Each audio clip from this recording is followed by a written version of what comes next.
I've always wanted to try this. Let's see if it works.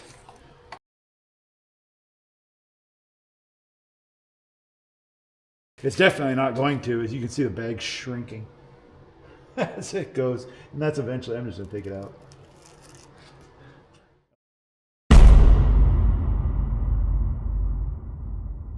So after I did that, someone said to put some water in the bag and that would make the foam actually expand in the bag. I'm not sure if that would work or not. I didn't try it. But instead, I just designed some cover plates and I uploaded them to Maker's World on the Bamboo Labs 3D printer site. So if you know someone with one of those printers, those are there. I'm at Death Toll Racing on there. It's free, and then you can just download them and print them out yourself. I just decided to throw some shocks in on this thing real quick since it's so convenient to get to them right now.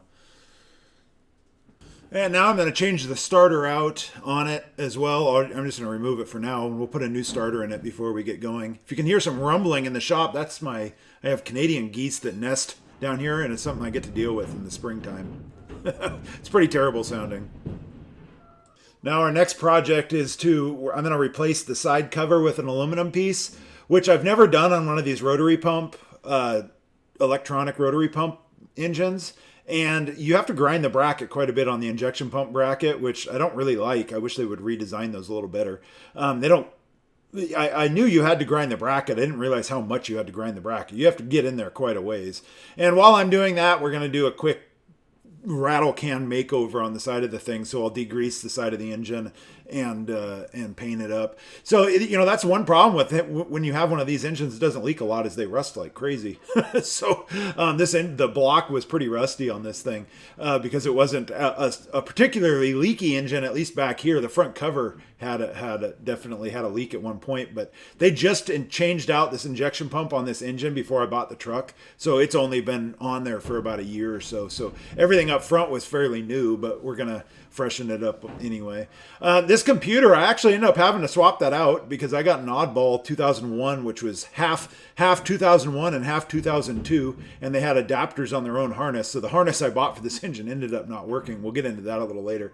But the makeover works pretty good. Now I'm going to go ahead and pull off so this is one of my parts trucks that I haven't finished parting out yet, and I need this turbo because the wastegate is pointing in the direction that works better with the conversion manifold that we have to use on the van because we need to keep this turbo tight to the side of the block. The turbo that was on this engine was a fleece, and unfortunately the wastegate on it is crammed into the side of the block just like a factory turbo would have been. And now we're going to go ahead and replace the freeze plugs on here with a bolt-in style. These things do like to blow freeze plugs out if you're really revving them high, which I don't really plan on doing, but better safe than sorry. And so now I'll just put the intake down, and we're going to replace the injection lines with ones from another engine that I'm actually P-pump swapping a 24 valve. We'll be doing that on the channel for the Death Toll dually later. But the lines on it were in so much better shape than the ones that came off this engine, I figured I may as well use those ones instead. All right, and so now it comes to wiring, and wiring is one of those things where I've tried doing videos on it, and I just don't think videos and wiring go hand in hand. This is something where using the directions that come with the harness from Diesel Conversions and the directions that come with the Quadzilla me explaining it is really silly. But what I will explain is that when you're ordering a standalone harness, like I did, just confirm that your map sensor is correct, which mine was, but I didn't confirm that my oil pressure sensor was correct. So I ended up having a half 2001, half 2002 harness. And the map sensor wouldn't have been that big of a deal, but the oil pressure sensor, that doesn't work. All the second gens are 3-wire oil pressure until you get to the 2002s, and then they're a 1-wire oil pressure. So I think my computer will only work on a 2002, and unfortunately my harness wouldn't work. They offered to fix it, but since I already had a 99 computer and a 99 oil pressure sensor, I just went ahead and swapped them out. Because we're P-pump swapping that other engine, so I don't need this one, and it already had a Quadzilla bonded to it. So it'll work just fine to do it this way. But as far as wiring, get all your information from wiring from the manuals. Diesel conversions manual is good, and the Quadzilla manual is good. So you really don't need someone on YouTube explaining that one to you, so I'm just going to leave that alone. Now we're going to put in this manifold. This is why I needed that other turbo, because this manifold keeps the turbo tight into the back, and this is something that I need for the van swap, because I need this thing to be as narrow as possible, which is why I can't run a P-pump. Otherwise, I would have P-pump swapped this engine. You can't physically do that in these vans, and I know I've mentioned that a lot, but that's the most common comment I always get is P-pump, P-pump, P-pump, and they just physically don't fit. So this manifold works really good for this conversion though, and it already has EGT ports. So now we're going to put this turbo on, and it turns out that the wastegate, the whole reason why I went and got this, the wastegate on it was smashed. I don't know what happened to it, but I needed to order a new one, so I ordered one up. But physically it'll fit, but either way, I have to replace it now with a new one, which I had to get from BD because I'm not sure exactly what they have going on with their wastegate there. So once you get them clocked, the exhaust side is always hard. A propane torch will allow you to expand that housing just a little bit, and it will allow that to clock. So don't start reefing on it too hard. If you can't get it to go, just go ahead and heat it up a little bit with a propane torch. You're not going to do any damage to that thing. That thing gets really hot in use, so a little bit of heat with a propane torch isn't going to hurt it. And then you can get it clocked around and get your drain ports going straight up and down and get your intake pointing in the right direction, which for us is straight up. So now we're going to install our starter and our vent lines and our dipstick. The vent lines that aren't normally on the side of a 24 valve, when you put one of these aluminum side covers on it, they're now there. And it doesn't come with a way of plugging them, so if you want to use them, you can. And what I do is point the fittings pointing straight up, and then do a 180 AN fitting so that then they're pointing down. And that way it kind of creates a trap so you don't get oil dripping out of your lines. You'll just get the vapor. And they work pretty good that way, and I haven't had an issue with it. And now I'm just going to tie up the wiring. The only wiring I know is going to work is towards the back of the engine, so everything up front I'm just going to tie it up out of the way. We're going to have to go through that once the van is on there, because I'm not sure exactly how that's going to route, and obviously the Quadzilla is going to be mounted to the van body, not on the engine somewhere. So now we're going to put in our power steering pump. So this is just a power steering pump, no vacuum pump. And this is from basically a commercial application.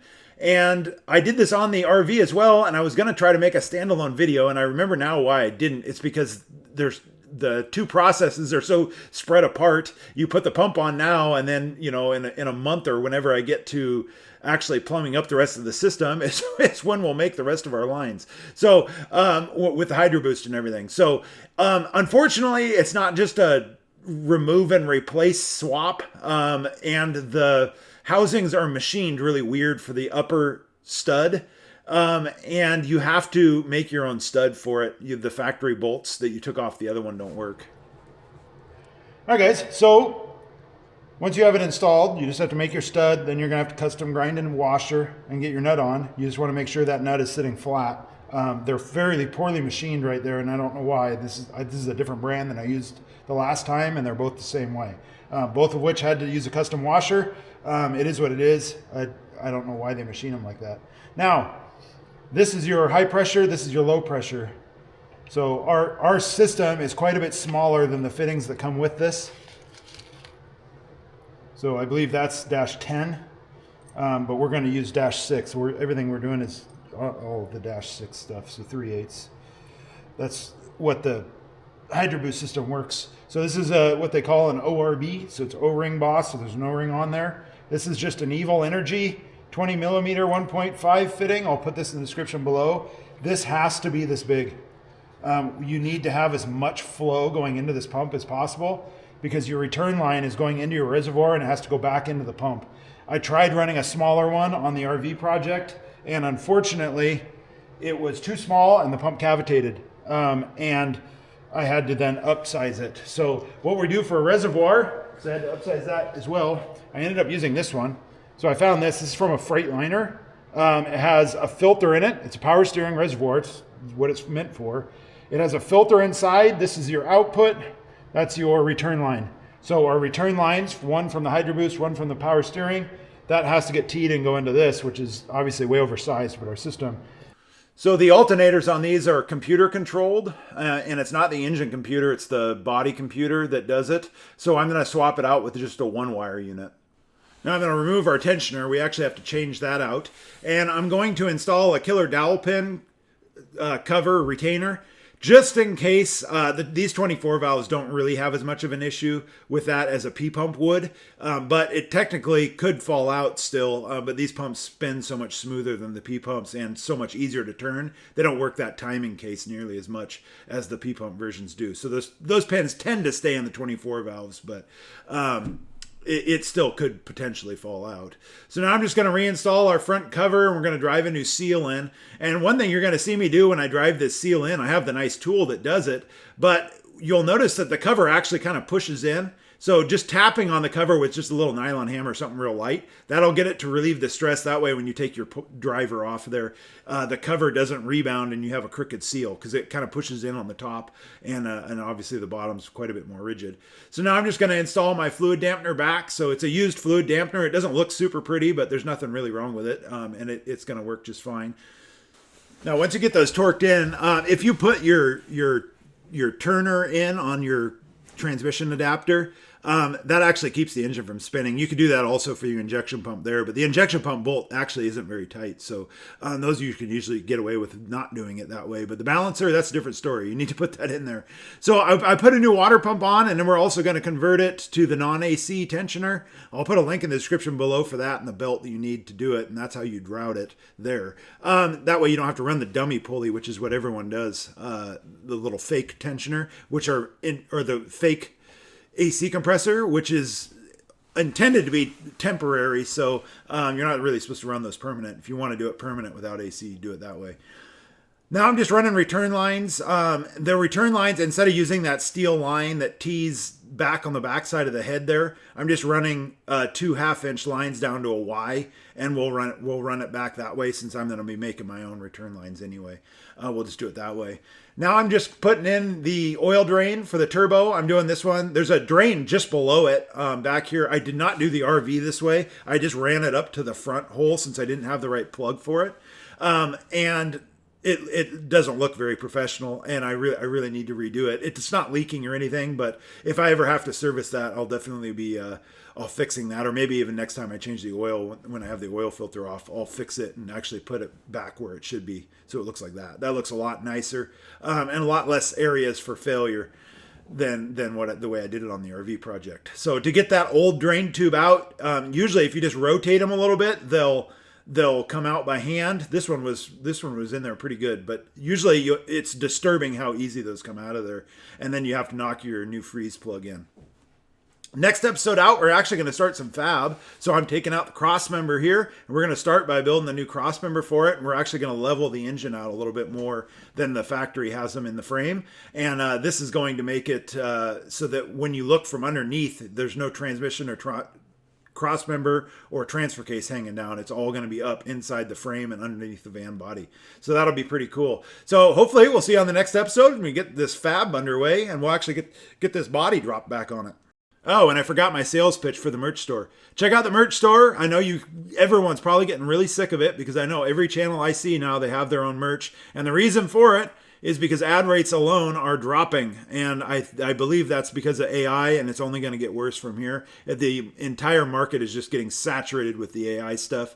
And it's unfortunate, because the real creators are the ones who are going to be paying the price. So help support your favorite channels by shopping their merch, and we hope to see you there.